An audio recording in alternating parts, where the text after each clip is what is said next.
Hi everyone, welcome to our webinar, Volunteering Virtually with Inspiring the Future. As more and more people trickle in, what we're going to do is do a couple of polls so we get to learn a little bit. I think my colleague Lara, who I will introduce properly in a minute, is going to launch some polls. So they should appear on your screen. So the first question is, have you volunteered virtually with us before?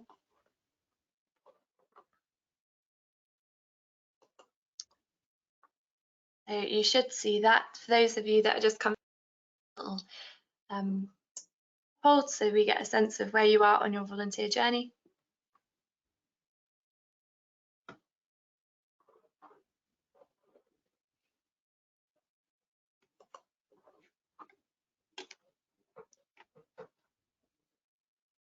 Okay, interesting. So lots of you have never volunteered virtually before, which is great. Hopefully this will be a really informative session. And also hopefully for those of you that have, we will also be able to give you some on how to get the most out of volunteering virtually with us. So we were going to ask just one other question, which again just helps us know where you are on your volunteer journey, just what main motivation for joining us today.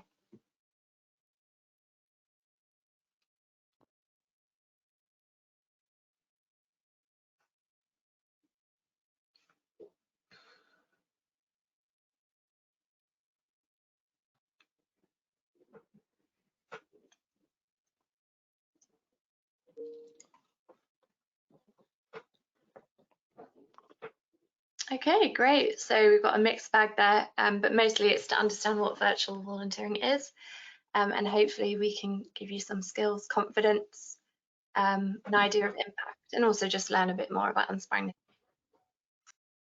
That's fantastic. Thank you so much for giving us that information. So I'm just going to proceed on to start. Can I have the next slide, please, Simon? Perfect. Okay, so I'm just going to give you some introductions. You will see 4 faces. So just to give you some names behind the face. I'm Victoria York, so I'm the Volunteers and Campaigns Manager at the charity.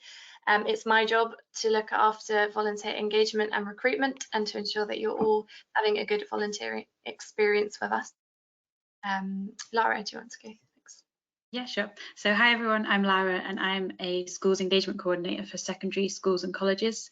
So this for school staff to use the portal to organise and deliver employer engagement activities. So I'm going to be talking a bit later on about the tech side of the virtual sessions, the different types of activities to be involved in and what you can expect from teachers. Please do send in any questions as we go and we can answer them at the end as well. Simon. Hi everyone, I'm Simon. I'm the Salesforce manager, so I'm in charge of the Salesforce platform that we use to run the programs, and I'll be going through a little bit later how you respond to invites, express interest, and update your profile. Sarah, do you want to just introduce yourself? Hi everyone, I recently joined the team as the partnerships manager, and my role is to manage the relationships with all of the employers that are getting involved in Inspire the Future. Thank you guys. So you will be hearing a bit more from the others today, but for now I will just carry on. So can I have the next slide please, Simon? Okay, so what will you get from today's session? Hopefully you will learn what exactly a virtual session is and how they work. We'll also be looking at why it's important to continue inspiring the future right now, our objectives for virtual sessions, so what are we trying to do collectively with teachers. We'll be looking at the impact that virtual sessions make, as well as safeguarding, giving you an idea of what you can expect from sessions, as well as pointing to you to resources and supports, and we'll have some time hopefully at the end for any questions that you have as well. Next slide, please. Okay, so firstly, what is an interactive virtual session? It's not too dissimilar to what we already have done. We are still about enabling young people to learn about jobs from a range of volunteers. The difference is this is done remotely.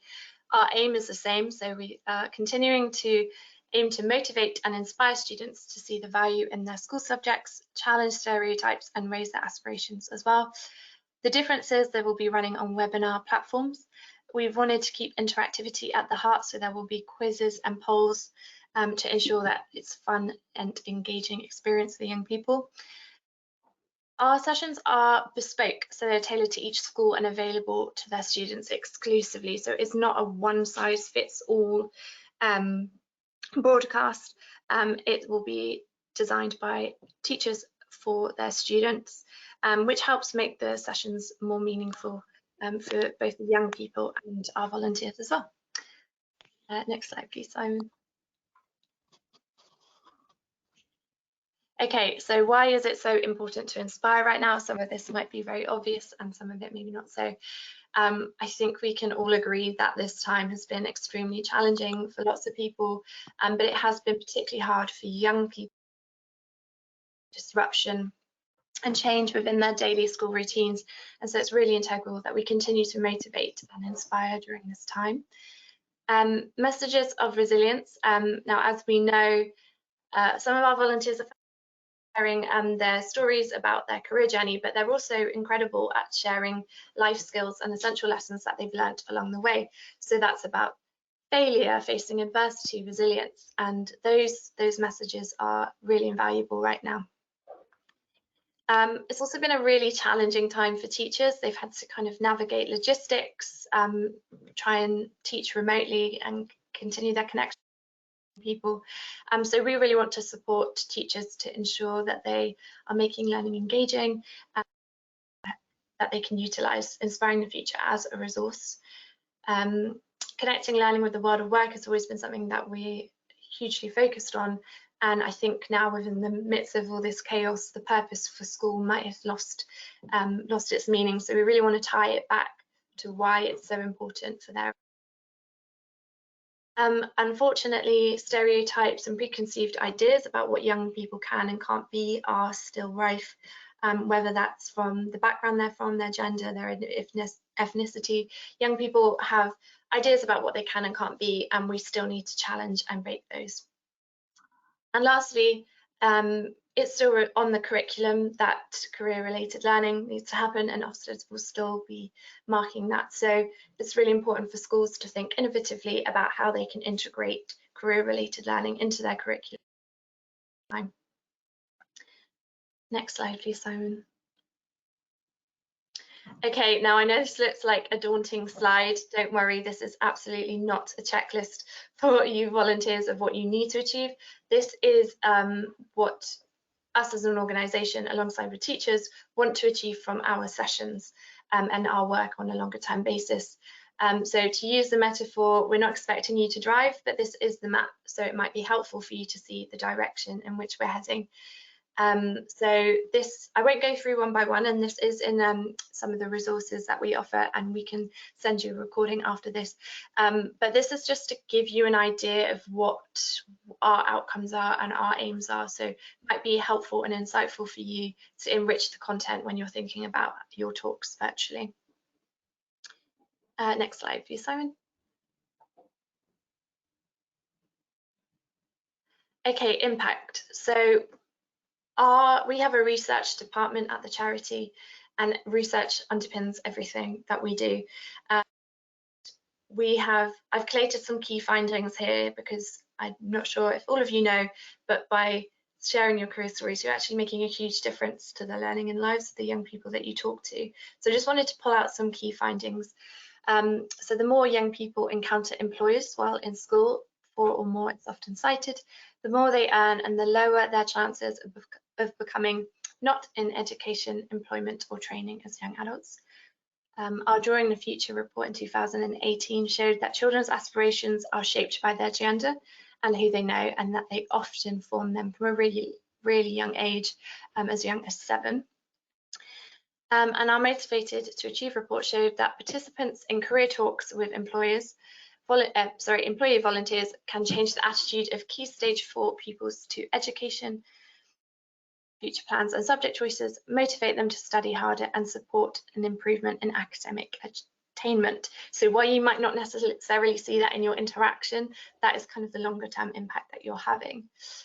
Now we're going to show a video that demonstrates the qualitative impact of the sessions. So this is a creative video that demonstrates kind of the feedback that we had from young people who participated in some virtual sessions this summer. It's not every feedback that we got, but it's just some of our favourites. So we hope that it shows you the kind of difference you can make on a more personal level. I learned that there are so many subjects involved in just one singular job. The best part was being able to interact with the volunteers and ask them questions about their jobs. I learned that it's alright to fail because it makes you stronger. It opened my eyes about different areas of work and other ways of getting there. I learnt that I already have skills that will help me in my career. I learnt the meaning of the phrase soft skills. It also showed me that girls and boys can have the same job. The best part was learning about new career paths. I learned that you can get to a job that you love through loads of different routes, not just through university. The best part was listening to people with real experience. I learnt that lots of lessons you learn in school are useful in the long run. I also learned that you have to work hard and that your first job might not always be the one you stick with. The best part was that you can see people that you might not see often. The best part was being able to talk to different people in different sectors.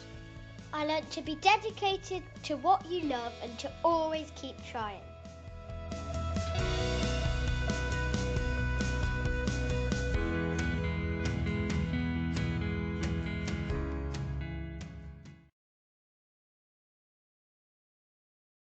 Great, thank you. So hopefully that shows lovely feedback that we get from young people through the virtual sessions and the talks that you give.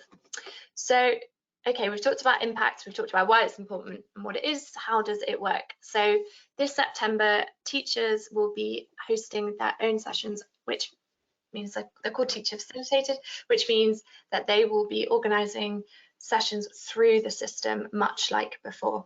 Now, if you don't know what that means or that kind of scares you, what much like before, don't worry, my colleague Simon will be doing a live demo shortly to tell you how it works on the portal. But what that means for you is that you'll get invitations through the system. What we do expect is that you respond to those invitations, so you will get an email, but you can also log on the portal to manage your opportunities. And we also encourage you to be proactive, which is expressing interest in activities online. Again, Simon will talk more about that in a moment. But what it means for you is that you can volunteer from the comfort of your own home or workspace, which means we are minimising face-to-face interactions at this time. Simon, over to you. Do you want to talk a little bit about how it works on the portal? Oh, you're mute. Muted, unmuted with a. Okay, hi everybody, welcome. Just going to briefly talk to you about how the system works. As Victoria said, once you have signed up and once you've got a good profile on the platform, you will start to receive invites from teachers. That's one way in which you can take part in the systems. So I'm going to briefly run through with you how you respond to one of your invites, how you express interest, and how you update your profile. So let's start off with an invite. We've set up a test account, and we can see an email that's automatically sent. This happens when a teacher looks at your profile, selects you, and sends the invite.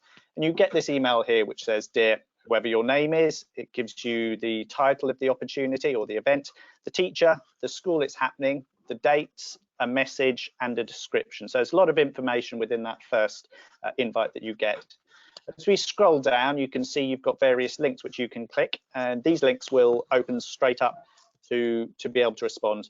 I'm just going to copy this link purely because it's easier to do it on an incognito window while I am doing you the demo. You normally just have to click on that link and it will open directly up into your browser.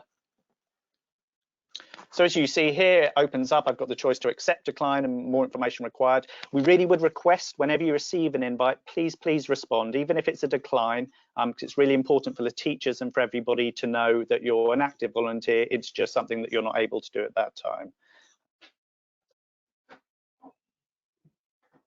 So I'm going to put a little message, click accept, save, and that's it, done. That's me accepted. And what happens there is now an email shoots off to the teacher to say that Simon has accepted the invite, and the teacher then will be able to be in touch, and we can start that communication to do a little bit more. What I'm going to show you now is how you express interest. So we encourage people to be proactive as well. You can take part and you can see what sessions are available. The big advantage about the virtual event is obviously all of the UK advantage to get the opportunity to take part in something which you may not have done as it's not local. So I'm going to go to the Inspiring the Future page. I'm going to click login. And I'm going to enter my details and complete the login. Those of you who have been with us for a while, you may have noticed the new portal we've put together. Simpler and easier for you to navigate. For those of you who are very new, you'll see that we've kept it very simple with the buttons. What I'm going to go to here is I want to search for an opportunity, which is the word we use for the events. I click on search for opportunities. I'm going to wait for the page to load.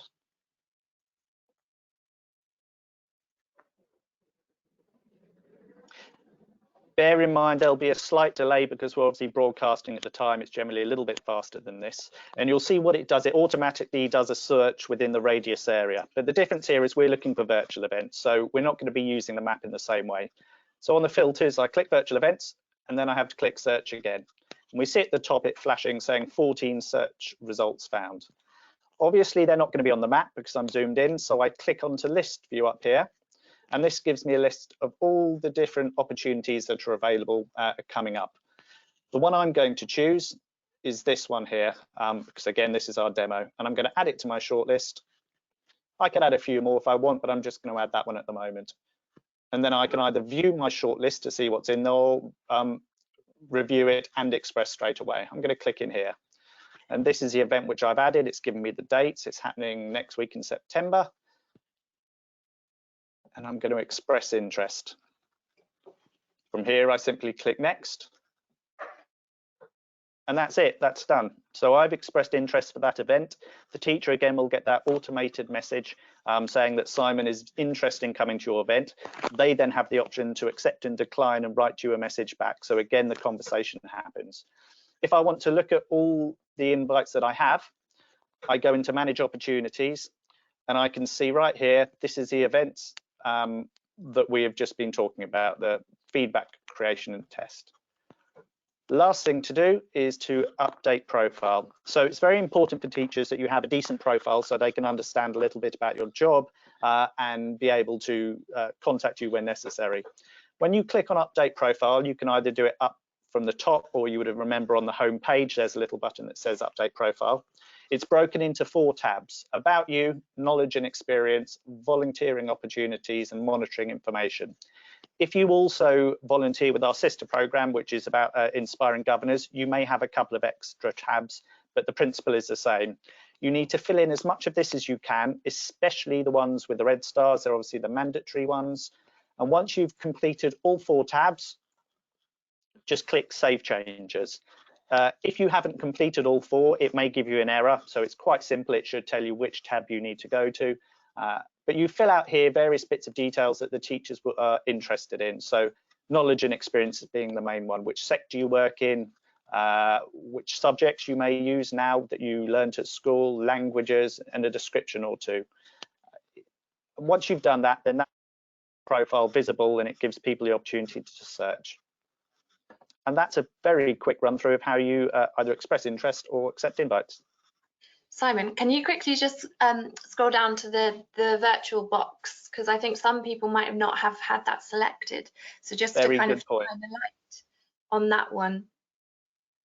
Yes, so here we go. Apologies for that. In the 3rd tab, volunteering, as we said, at the bottom is the virtual volunteer. This is what you need to select if you want to be visible as a virtual volunteer to the teachers. So you have the main title underneath, I'm willing to take part in virtual events, for example, using Zoom, Microsoft Teams or similar. And it's a simple yes or no. Click the yes, click save, and it updates your profile.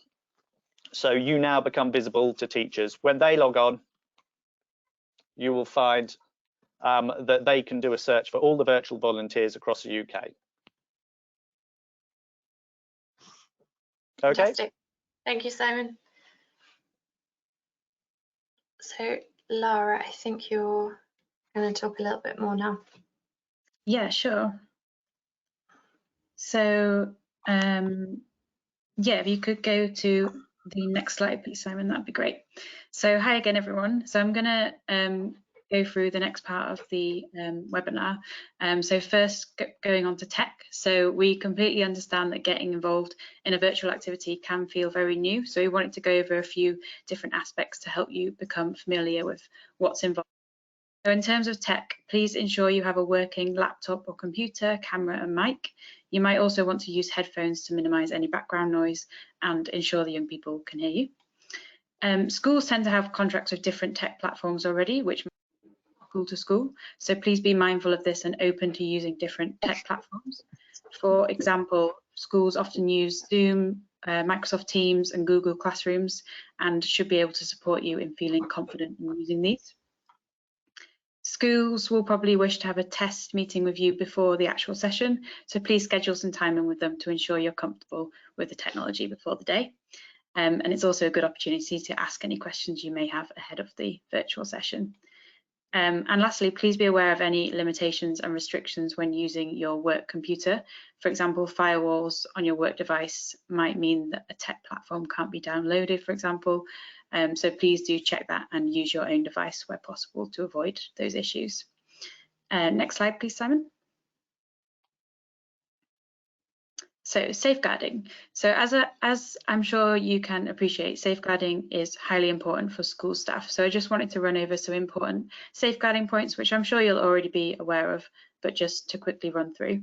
So firstly, don't share any personal information such as email, contact number and address during the session. You can of course share contact details with the teacher you're corresponding with, but please make sure you don't do this on a platform where it can be seen by the young people. Don't publish any screenshots or photos of the session without first obtaining permission. So we'd absolutely encourage you to share your story on social media, but please do check with the teacher before doing this. Ensure nothing inappropriate or confidential is displayed in the background. Ensure you're away from noise emissions, for example, TV, radio, and outside. Refrain from using inappropriate language and ensure you're dressed appropriately. Next slide, please, Simon. So what activities might you be involved in? So I'll just go over the kind of different activities that primary and secondary schools might ask you to be involved in. So you might be involved in a primary What's My Line activity, which is a really fun and interacting activity for primary children aimed at broadening horizons and challenging stereotypes. So this is where children will ask you yes or no questions to try and work out your job role. For instance, they might ask you, do you travel in your job or do you use maths in your job? And there's usually a panel of 3 to 4 volunteers here, and each question will be asked to each volunteer in a line.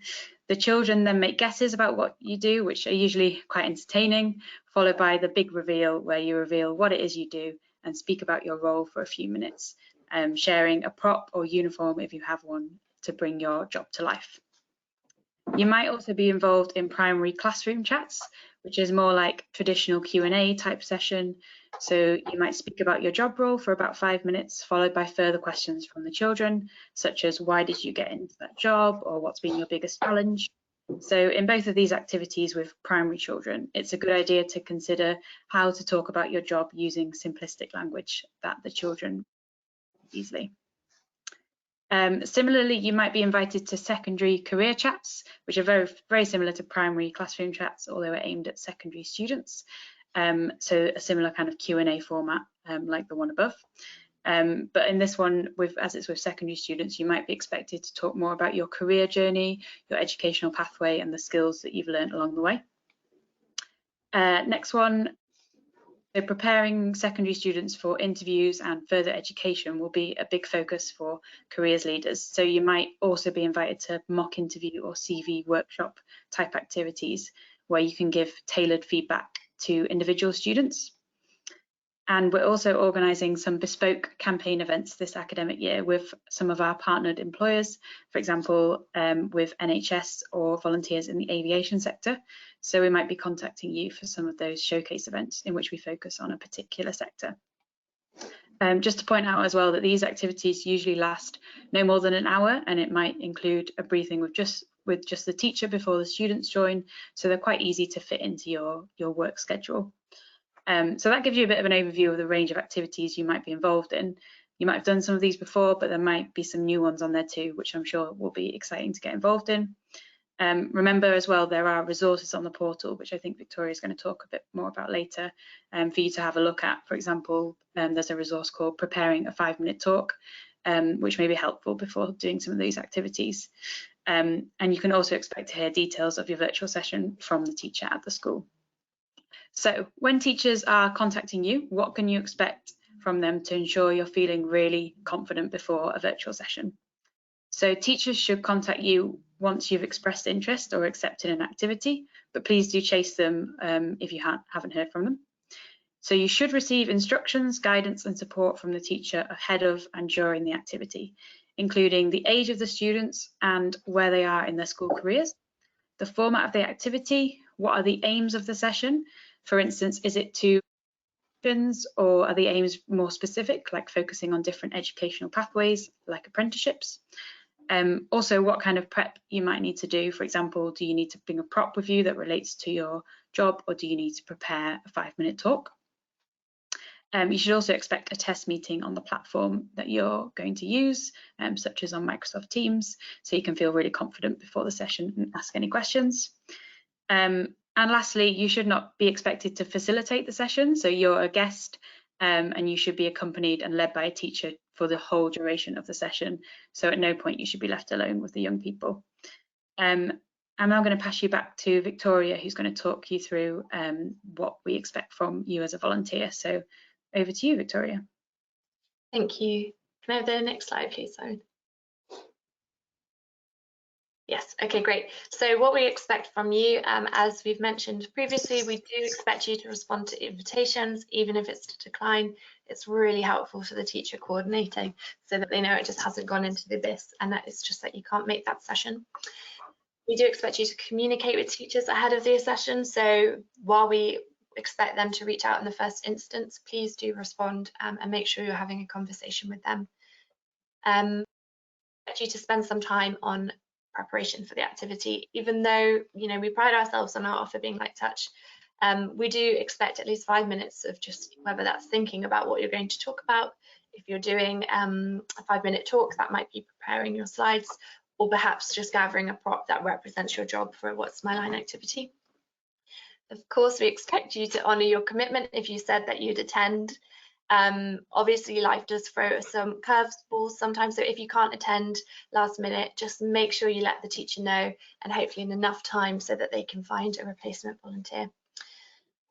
We expect you to abide by our safeguarding policy, which we touched on, but there is more information on that on our website and in our volunteer handbook as well. Always be professional. I don't think I really need to say any more on that, but obviously you're representing your organisation. So yeah, we do expect professionalism.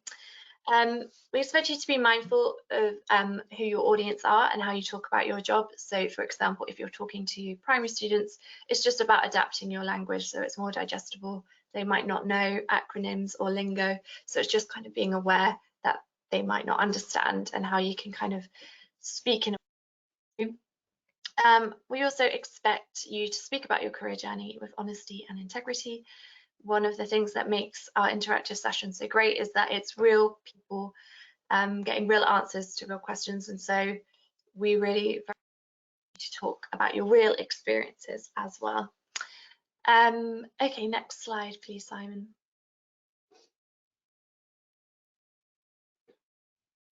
Okay, accessing resources and support. We have a whole ton of resources that have been designed specifically for our volunteers to support them on their journey, and they are on our portal. So do log in and click the resources link and just have a look. We'll also be putting this video once it's recorded on the portal as well, so you can have a refresh. But do have a look. They've been redesigned this year and we are constantly updating them as well. And also contact us. We are always here to support you on your volunteer journey. So whether you have any questions, please make sure that you utilise us as a resource as well. Next slide, please, Simon. Okay, so how to get involved. Very, very simple. Like we said, select virtual volunteering on your profile. Make sure you do update. If you haven't, you won't be visible to teachers on that list. So that's the first thing to do if you'd like to get involved with our virtual volunteering. If you are stuck on how to update your profile or anything, please contact us. Express interest. So Simon gave us a very great demo there of exactly how you do that. There is also a resource specifically about expressing interest on the portal. So do make sure that you have a look at that. Respond to invites, like we keep saying, and contact us. If you're really keen and there isn't an opportunity that you want to express interest in, or you haven't received an invite from a teacher, let us know and just give us a nudge. We can make sure that we prioritise you in getting matched to an event. So if you're really keen, contact us. Next slide, please, Simon. Okay, so now I'm conscious of time, so we are a little bit over, but would love to hear your questions that you have. I think Lara's been collecting them throughout, so I think it's just kind of verbalising the question and then. Yeah, sure. So there's been quite a few questions coming through. Victoria, you might be best to answer some of them. But I'll start with Brian. Thank you for your comments that you've sent in. So Brian works in construction, and he said that he hopes students will be able to feel you're in the room virtually with them. And I think that although it is, a different format and it's not face to face, I think kind of keeping that interactivity is definitely something that's really important. And I think by the fact that, you can answer those student questions, keep that interactivity, as well as teachers might choose to do polls as well, like we did at the start. So hopefully they'll still be able to feel your kind of presence in the room. Just kind of looking through some questions. So Caroline has asked, will you be running any more of these sessions? I'm not sure if we've answered this, Caroline. So teachers are now going to be organising their own sessions, but we will also be facilitating some with the Inspiring Future staff as well. So as Victoria said, please do express interest in opportunities that you see on the portal, and keep an eye out for invitations. I hope that answers your question, Caroline. Just to add to that as well, so because some of the sessions are teacher facilitated, that means that they might come up with some creative different ways of doing a session themselves. So though the kind of activity types are what we guide schools with, that doesn't necessarily mean that's the type. So I think it's great that teachers are now hosting and coordinating their sessions, because then that means there's more of a range of diverse activities that you can participate in as a volunteer as well. Yeah, definitely. A couple of questions you might be better to answer, Victoria. So Ruth has asked, thank you, Ruth, is there any training, or do the volunteers just prepare themselves? So the volunteers do prepare themselves, but if you want any support or tips or guidance on that, then please do reach out to us, and we're happy to kind of support with that. There are, like we said, there are lots of resources which are PDF documents which can really help you prepare with some tips and tricks. And if you find something that you really want on the portal but it's not there, then let us know and we can create it. Like, we're here to make your journey a better one and to give you the support that you need. So if you think that something would be really useful and it's not there, do point us in the right direction and we'll see what we can do to make it. But you're not alone. Like, we do expect you to kind of do some prep yourself, but we are here to support. So if you have any questions, just reach out. Thanks, Victoria. Roshni has also asked, do we need DBS for online sessions? No, we don't do DBS check for any of our volunteers, and that's one of the reasons why a teacher should be with you at all times within the session. The safeguarding kind of rules will depend on the teachers that you're working with. Each school has a different kind of safeguarding policy. So any questions or concerns about that, definitely ask your teacher when you're having those conversations pre-sessions, and they should be able to help you. Thank you. So we've had another question from Doris, who said, thank you, Doris, you said you're using Microsoft Teams for your workshops, and the students would see your email address. So is there another platform you would recommend for workshops with students? Simon, I don't know if email addresses can be seen in like a Teams event or a Teams live event. I'm not sure. Their Teams Live can tend to be a little bit more restricted. It's more like a webinar system. The challenge is, as we said at the beginning, we've had quite an extensive look at the safeguarding issues. Is each school will use their different type of platform. We started off using Zoom for our virtual sessions. We then moved to GoToWebinar. We're aware of people using Teams and Teams Live events, and then there's Google Meet and Google Schools, which we haven't utilized yet. It really is a case of try out a few different ones and see which is best, really. We, like I say, we tended not to use Teams ourselves for events, but we're aware some schools have that integrated into their whole system. So they tend to use those. And as Victoria said, their safeguarding rules will tend to lead that kind of discussion about what is used. Great, thanks, Simon. We've also had another question from Alison, who said, how do we communicate with teachers ahead of the session through the portal, email or phone? So Alison, I think portal, use the chat function on the portal to communicate with those teachers. And there's a guide on the portal as well, if you're not sure of kind of the steps for doing that, because it can take a while to get used to that process. But then going forwards, if you find it easier on email or phone, then you're welcome to share your personal contact details. I hope that answers your question. And then one more comment from Adenike says, I currently stay abroad, so I hope this is fine. Absolutely, I think that's one of the benefits of virtual volunteering, is that you can do it from anywhere in the world. So we hope that you will join us and be involved in that. Thank you for answering this. Thank you. If there's any last minute questions, please do send them in. But I think that I've got through all your questions. Apologies if I've missed any. Thank you so much, Laura. And yeah, if you have any questions or you think of something after the session, I'll be sending a follow-up email. So just reply to that one and then we can answer your questions and help you. Can I have the next slide, please, Simon?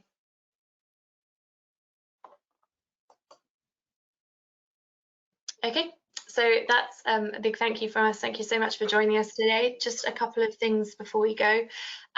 Do spread the word. We'd love to hear what you're up to. So if you have Twitter, do make sure you tag us and use the hashtag Inspiring Future.